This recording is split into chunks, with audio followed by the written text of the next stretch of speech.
So I thought I would do another gardening video. This is for people who are thinking about what they want to plant and for some skills. This is anyone could benefit from this video. Could be used for homeschool. Could be used for families or individuals, people in agriculture. So topic for the video is how to grow melons. I've been growing melons for quite a while now. I have about 10 years gardening experience. And in that 10 years, I didn't always do melons. Initially, melons were the hardest to do. They are very tricky to do. Most people who garden cannot do melons. I can do melons. I've been consistently doing them for years. I've done watermelons. I've also done cantaloupes and honeydew melons. Of those three types, I like cantaloupes and honeydew the best. It does appear that cantaloupe and honeydew are a little bit easier to be consistent in production than watermelon. So if you were thinking about this, I would try watermelons as last priority out of those three types. There's many different kinds. I prefer a type that is good for compatible with southwest climates, southwestern US, which is hot and dry climates. Now, most things, if you get the soil right, then all you have to do is water. And that's why when you're considering what to grow, you want to prioritize stuff that has an easier learning curve first. So it's not necessarily to your benefit to try to do melons first. If you were in the early stages and early years of gardening, say if you had less than 3 years experience, I would prioritize tomatoes and cucumbers and other things first. I would not prioritize melons first. But some people still want to learn how to do melons, and some people have tested other things and they're ready for a new challenge. So this could help those people. At some point, you can go ahead and make the challenge, and it also depends on what kind of seed is available to you. I would not do GMO seed. I would try and do a heirloom kind of seed. That's your best option, and you need to be promoting that because you need to be trying to harvest and use your own seeds anyway. So in melons of all types, one of the main ideas that you want to know and focus on is that they are extremely vulnerable to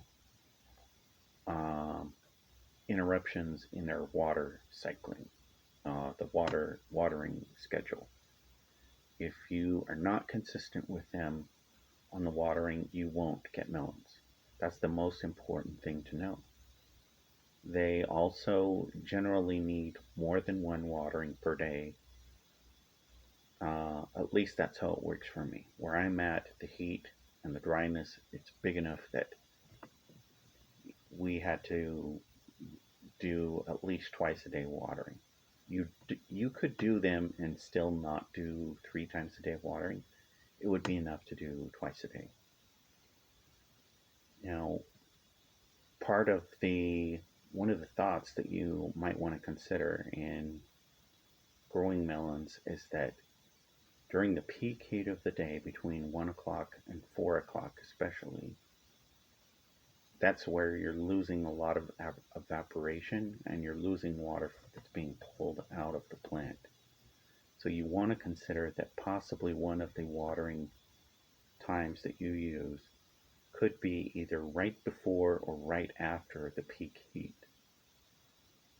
And that can help you. So ideally, at least 2 times per watering. Second bullet point, you have to mulch with melons. Some people pointed out doing mulching as a strategy for gardening, but for things that use a lot of water and that are storing a lot of water, you absolutely have to mulch. And that's what you're going to want to be looking at. You also you need some kind of fertilizer from melons because it will help them to stay consistent. Now, if I was trying to do melons, I would try and set them up where they're starting to grow, maybe clustered in or around other things, and that would help the plants to shield each other. That's one of the strategies I use.